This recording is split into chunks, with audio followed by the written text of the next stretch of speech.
Welcome to Business Innovators Radio, featuring industry influencers and trendsetters sharing proven strategies to help you build a better life right now. You are listening to the Brilliance Business Show. I am your host, Mark Stephen Pooler. Conversations with leading experts in business. And today I have the most incredible guest, Yaawusuah Adjepong. Hannah is an international award-winning poet, and our topic today is life-affirming stories. Hannah, welcome to the Brilliance Business Show. Thank you so much for having me, Mark. It's great to have you on the show, Hannah. I'm looking forward to a conversation with you. Before I get started, I just need to make a legal disclaimer that Hannah is not offering legal advice or legal assistance. So let's get started with the show. Hannah, can you share with our listeners a little about yourself and your business? Okay, thank you so much, Mark. My life began in a village in Ghana. I was born in Krinkwasi, which at the time I was born, there were no schools at all in my village. But thanks to Dr. Kwame Nkrumah, who was fighting for Ghana's independence, part of his manifesto was to educate every child in Ghana. So he introduced the compulsory free education for children up to the age of 16. And it is only because of that I had a chance to go to school. Well, school was wonderful. Our teachers were very dedicated and helpful. If you think of the fact that our parents never went to school, therefore, when we started school, they couldn't help us with our homework. Okay, they had no idea, but they were just happy that we were going to school. And so our teachers were not only teaching us the lessons in school, they also helped us with our homework. And this is how I came through school. During my school years, I got to the age of 15 when my mother relocated from where we were to a bigger town called Hohoe in the Volta region. At that time, things were a bit difficult for my mother. Even though education was free, she had to buy the school books and buy the school uniform. And this was a challenge for her. And so she told me that I should stop schooling and help her in the market. And so I worked with my mother in the market. I also carried things on the big platter and sold in the neighborhood, walked through the neighborhood and sold things, toiletries. And in my life, I now reflect on one man who I believe was very instrumental in getting me to go back to school. He called me to buy soap, and where we had relocated to Hohoe, there were Ewe-speaking people. Where I come from in Krinkwasi, we speak the Kachi language, and we speak a bit of Twi as well. But I was not able to speak Ewe at the time that this man called me to buy the soap. So he was speaking to me in Ewe, and I answered in English. And I said to him, "Please, sir, I don't understand Ewe." And I think he was a bit taken aback.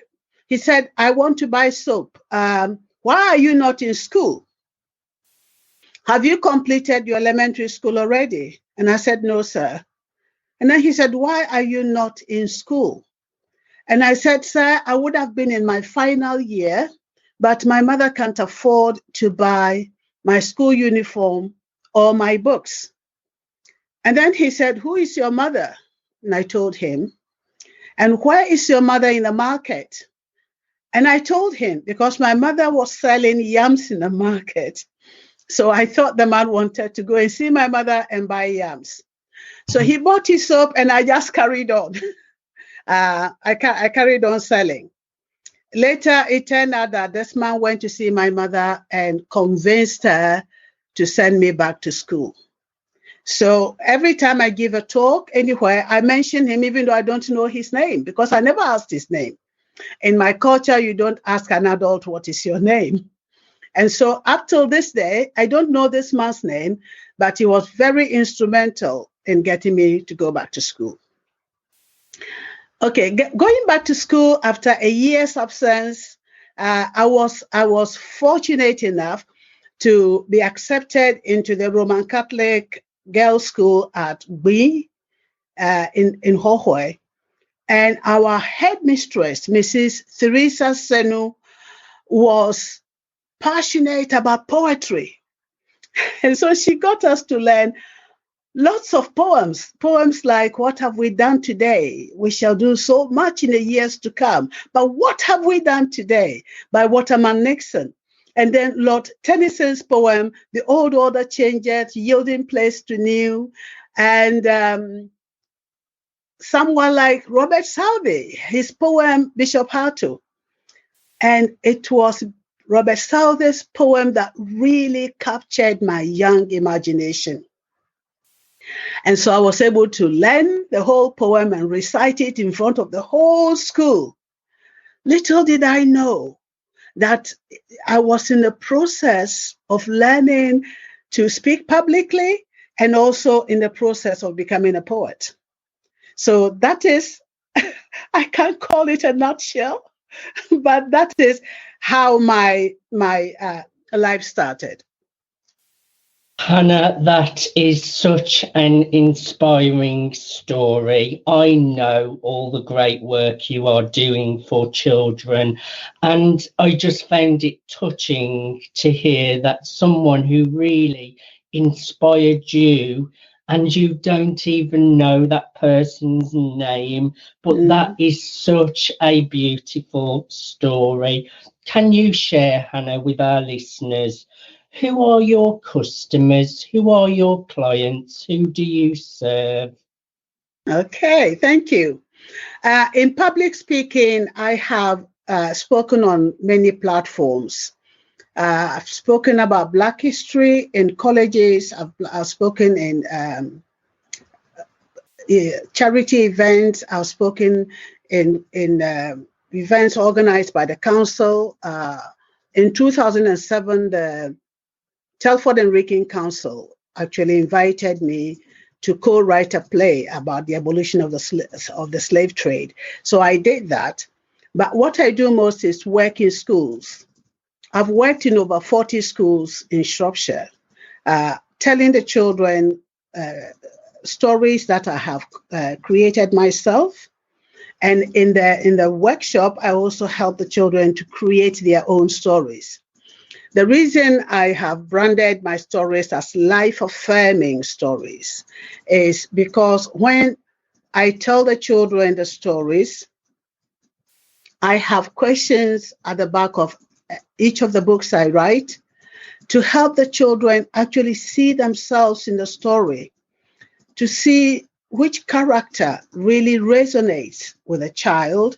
And the question will be, what would you have done differently if you were in the story? By doing that, the children remember the story and also look at the story from their point of view. I think that a story is a story, but unless you really reflect on it and see that you could have changed something if you were in the story, it just becomes a story. And this I have successfully done for over 10 years. And now what I want to do is to engage parents who would like to create stories with their own children. Because I think the joy I get from the contribution of the children when I ask them to create a story, the joy I get from that, I sometimes think, oh my goodness, their parents don't even know how imaginative these children are. And so if I could bring this from the classrooms to the family table and engage parents for them to enjoy this amazing time of their children's lives, I think I would like to do that. I can hear the joy you get from your work, Hannah, and I know how passionate you are. I recently spoke in a school as well on drug awareness, and the satisfaction I got knowing that I was inspiring children and helping them make better decisions in life. So I know the feeling you must get from serving all of these children that you're looking after. Do you recall a specific aha moment that led to the launch of your business? I have always had children. My children were always bringing their friends to the house, and I always shared stories with them.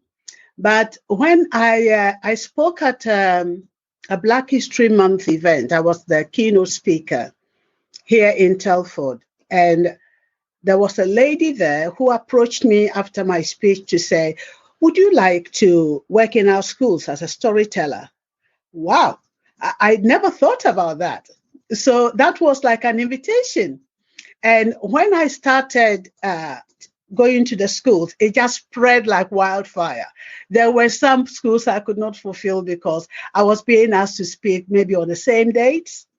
But I really enjoyed, not only telling children the stories. What I enjoyed most was getting the children to bring their imagination to the table and all of us creating a story together.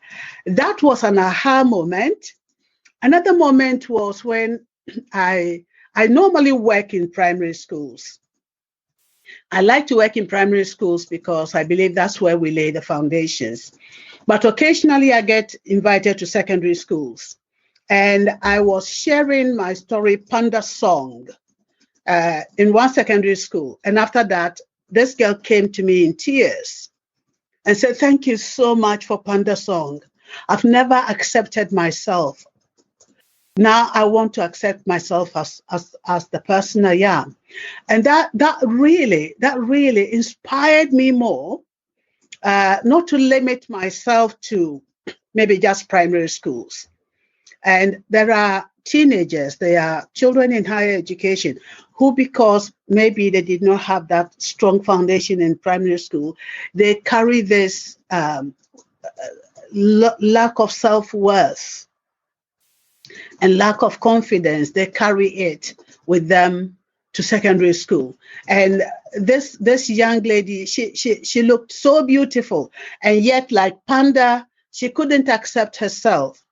And I'm glad I did that. I did that session in that school, if it was only for that one teenager.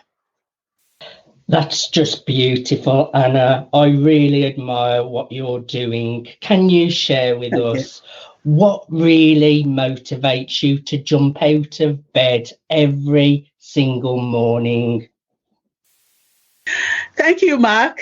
Every single morning, I believe that I can use words to encourage somebody who is feeling low, somebody who is facing the challenges of life. Even though I write these life-affirming stories for children, I also write poetry. And one of my poems says, life goes on, okay? The sun will shine again.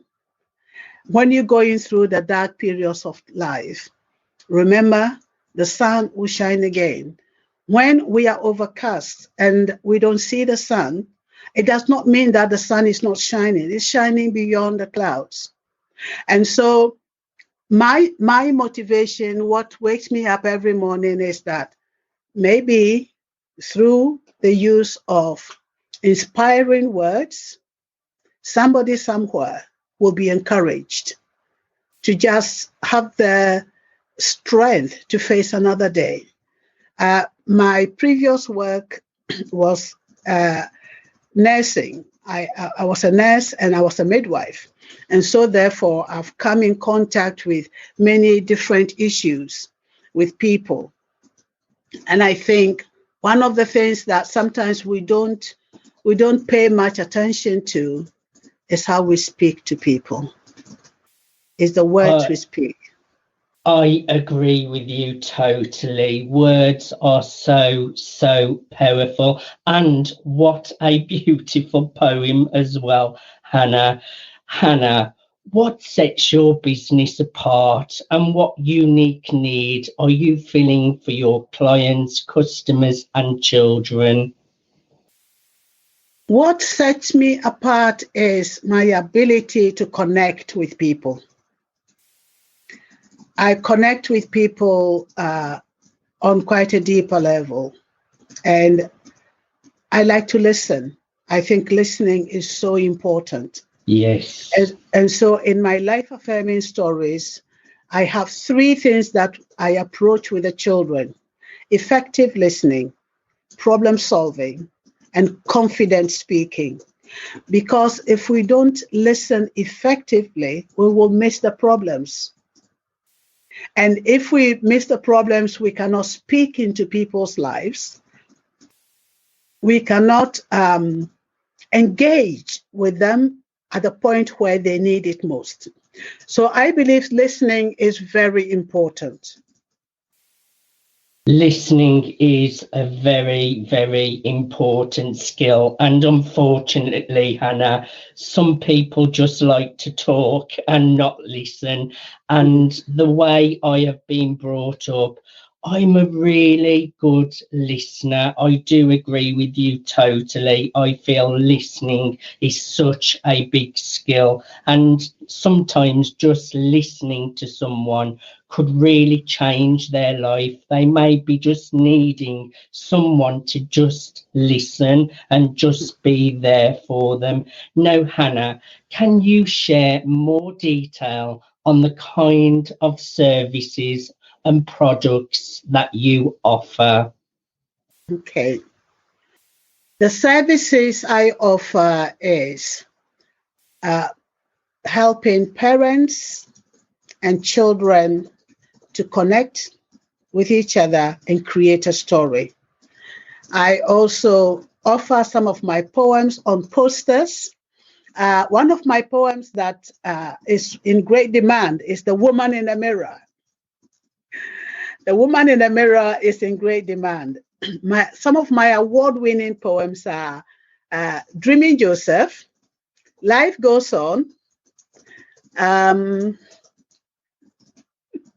You've done that many, Hannah. You can't even remember them. Yes. Okay, I got my friend here. You've got a little supporter with you to help you remember. Yeah. That's amazing. Yeah. Okay, I Am a Child. It's another poem I wrote. I am a child. And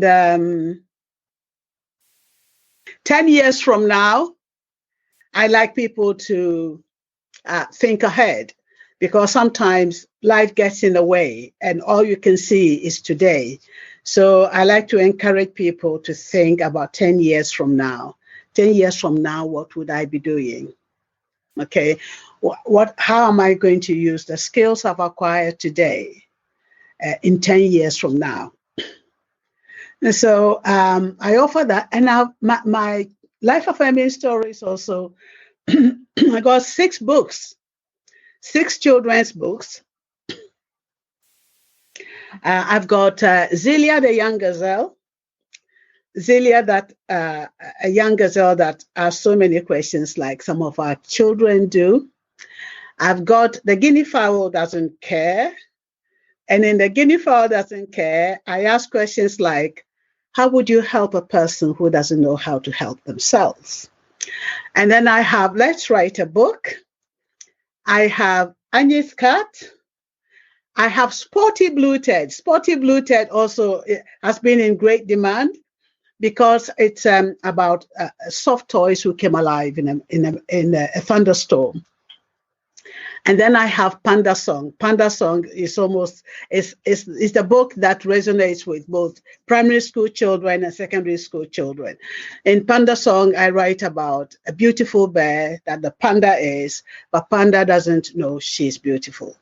Panda looks at herself and thinks that she's only patches. She's neither black nor white. And so I use this story to encourage self-acceptance. I also use it to encourage positive, supportive community building, because if we are able to help our children in school to support each other, they grow up with it.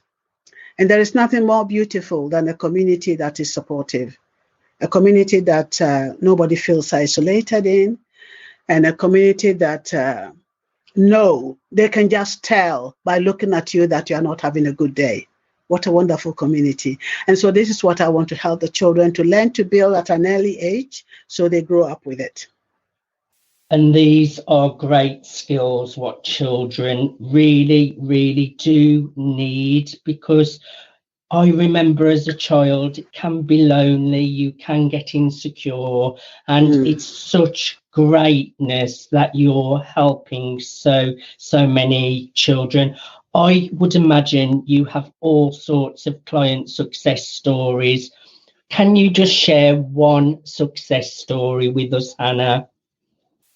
Okay, there was one time that I was interviewing for somebody to help type up my poems.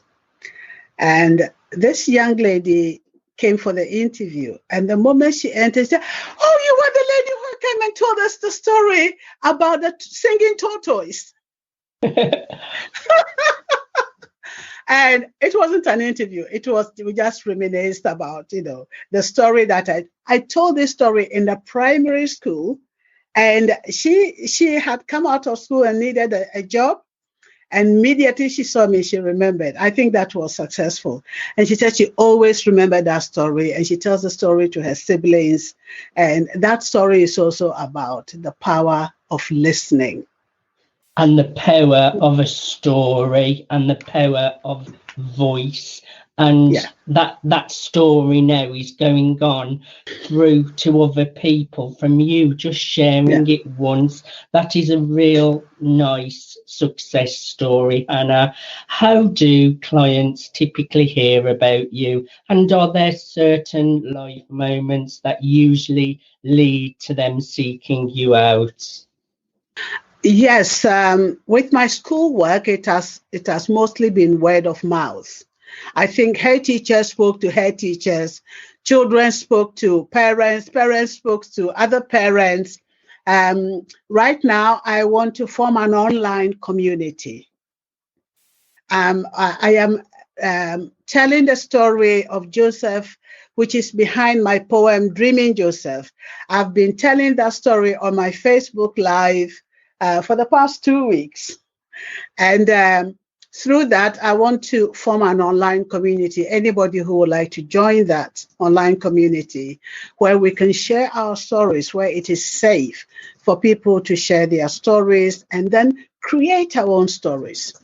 My passion is for every home to have a unique story that they wrote themselves and either publish it into a book that is on the bookshelf that belongs to them. That has got the names of grandpa or the dog of the house or their cat. That is my passion. If parents will join me, and I'll show them in a step-by-step way how they can create these stories with their children. It helps with conversation. It breaks down the barrier between the old and the young. Today in our digital age, it's good for the children to be on their tablets and play their computer games. But I believe that if we do not start the conversation again, creating stories together again, a time will come when we lose the art of conversation. We lose that incredible time of laughter. When a child says something out of the blue and you laugh till your belly aches. We need that as parents. Life is so stressful. And so, yes, life can be so stressful. And nothing makes a parent laugh as much as when a child just comes out of the blue with something. And this is what I want to encourage. Hannah, I love what you're doing in this world. I can hear your passion. I can hear the joy it brings you. It brings a smile to my face, all these children that you're helping. Is there anything we did not cover today that you would like to share? Okay, what I'd like to share is that parenting is hard work, especially single parenting. So if you're a single parent, you ask yourself, where am I going to find the time, to create a story with my children? But I think it is very important because I've been to some funerals where the bereaved were saying, oh, we wish we had recorded granddad stories. Or we wish we had recorded mom's stories. And I think we don't want to leave it too late. This is the time that we can record all the stories, all the everyday things that are happening in our lives. And I promise you, in years to come, you can look back to those stories and the memories will just flash back. Wonderful memories. Life is stressful. Life has got challenges, but we need to interspace those challenges with times of real joy, real laughter that will make us face each day. Hannah, what a beautiful way to close the show. The time is now. Don't leave it until it's too late. Record those memories, record those stories now. I absolutely love what you're doing.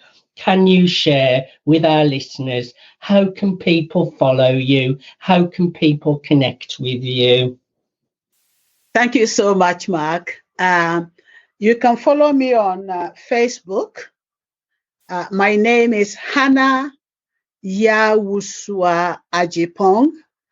If you just put Hannah Adjepong in the search engine, I will come. You see me. So Adjepong is Adjepong.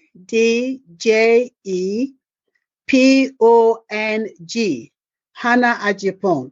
I am on Twitter. I am on YouTube. I am on LinkedIn. Website and Instagram. Yeah, and website. So you're pretty much on all social media. So please reach out to Hannah Yaawusuah Adjepong. And also, Hannah, we will put links onto the show so that people can find you easily. Hannah, thank you so much for being a guest on the Brilliance Business Show today. I have really enjoyed a conversation with you. Thank you, Mark. And my website is www.inspireandbless.com. And Inspire, A-N-D. Yeah. Say that once more, Hannah. www.inspireandbless.com. That is perfect. And I will be sure to put a link to that website so that people can find it easy. Thank you so much for being a guest. I've really enjoyed having you on the show, Hannah. I appreciate you having me on your show as well, Mark. And keep doing the good work you're doing. We appreciate that. And you keep on doing the great work that you're doing. It's much needed in this world. You have been listening to the Brilliance Business Show.